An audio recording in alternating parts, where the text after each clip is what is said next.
two rivers. And of course, what do we call that today? Iraq.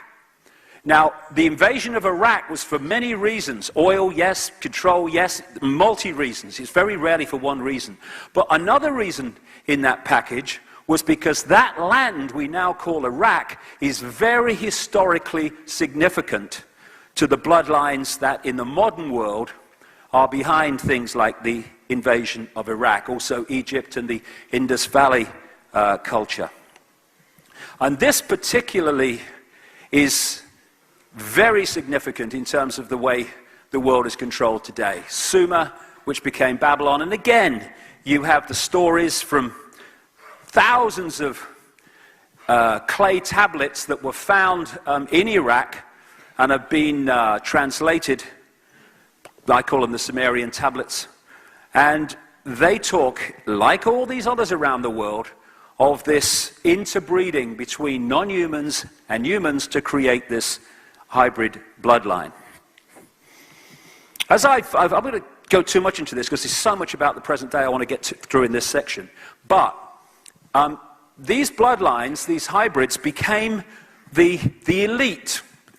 They claimed to be, one of their terms was demigods, part human, part gods, as these non-human groups were perceived to be, because they had abilities to do things because of their advanced knowledge that made them appear godlike. And the old, ancient, recurring theme of the divine right to rule, which is what? The right to rule because of your bloodline, because of your DNA. We have a head of state, you have a head of state, same one, in Buckingham Palace, who is only head of state because of her bloodline, because of her DNA. If she had a different DNA, she might be cleaning the throne, not sitting on it. That's how ridiculous it is. So even today we have this still running. And in the background, among those that control banking and business and media, we seriously have it running. It's just not official like it is with the official royal families. And these demigods, these hybrid bloodlines, were the ones that ended up in the positions of royal power, and they fought among each other like crazy. For instance, even in China, the emperors claimed the right to be emperor because of their connection to what they called the serpent gods. And that's a common theme, the serpent or the reptilian figure. So these bloodlines, let me just hold on that for a second. These bloodlines moved out of that part of the world as what we call time past, and they moved up into Europe. And one of the places that they established themselves was Rome, where they were the bloodlines behind the Roman Empire. Now, one of the common themes that you find wherever these bloodlines went is an empire. You had the Babylonian Empire, for instance. They had the Sumer Empire before that, though it's not recognized in official history too much. And then you had the Roman Empire, and then they moved up into Northern Europe and eventually located their headquarters in Britain, particularly London. And what followed that? The British Empire, on which it was said the sun never set because it was so vast. And then we had this sleight of hand, because what the British Empire and the others, the French Empire and others in Europe too, same, but the British Empire was the most significant because of its size. What they did was export the bloodline all over the world. And, crucially, I'll get to this later, the secret society network, which follows the bloodline, to manipulate it and its representatives into positions of power to control the societies they target.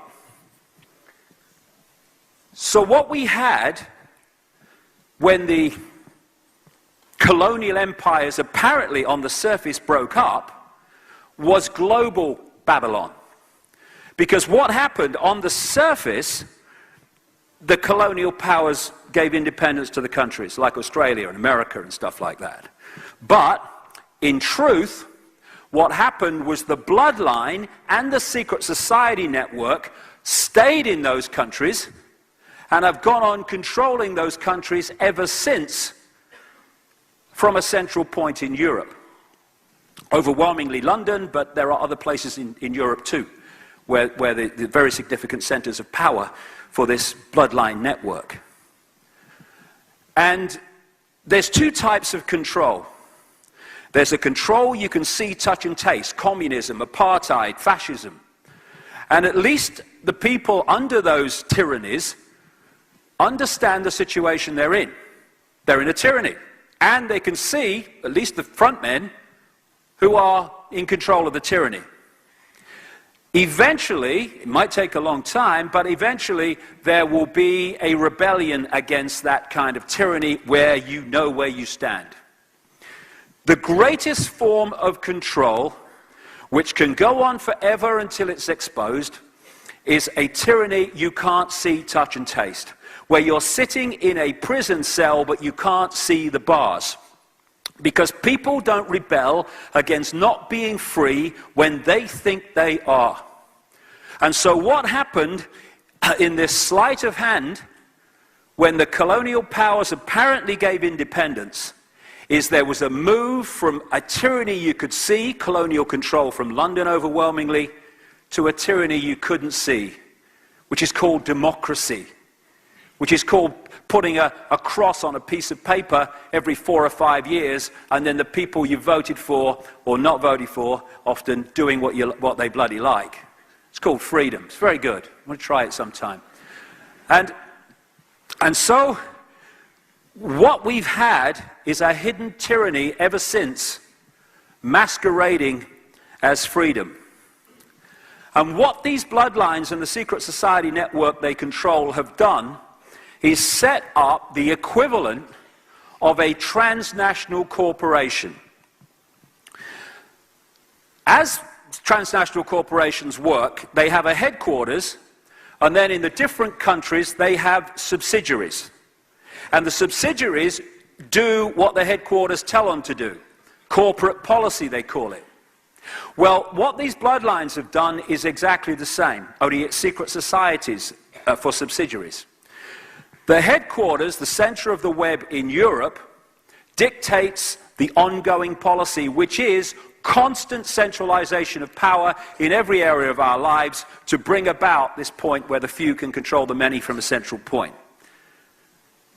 And in each country is the subsidiary network of the secret society network, and that network in each country has the job, and it's bloody completed it a long time ago now, of controlling that country's government, any political party that has any chance of forming a government, its banking system, its transnational corporation system, its media ownership, and the military, and all these other institutions, medicine, science. And so, having established that in different countries around the world, when the central point, the spider in the center of the web in Europe, says, this is what's going to happen now, these subsidiary groups start to bring it about in their sphere of influence, their country. And this is how you see, and it's more and more blatant now, this is how you see the same things happening in every country virtually at the same time. When there's a problem, like a financial crisis, engineered of course, then the reaction to the problem, and maybe we could sit down and say, well, maybe we could do that, maybe we could do that, maybe we could do that, what about that, try that. No, there's one solution. And in the case we're experiencing now, it's throwing infinite amounts of what we call money at the banking system that created the problem. That is the answer all over the place, because that is how it's coordinated to be. The idea is to control through this web every area of the world. And they've been doing it covertly and building up that control to the point now, and I said this years ago, there's going to come a point, because it has to come, if they want to bring from the secret and hidden into changes in society, there has to come a point where this stuff breaks the surface where we can see it, because it has to if it's going to become the changes in society they want. And we're at that point now where it's clearly broken the surface and we can see it.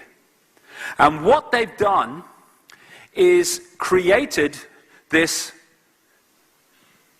tapestry, web of transnational corporations and groupings which appear to be different and have different owners and different agendas and competing with each other. But it's like going down a high street and you see all these different names, and again, some of them seem to be competing with each other.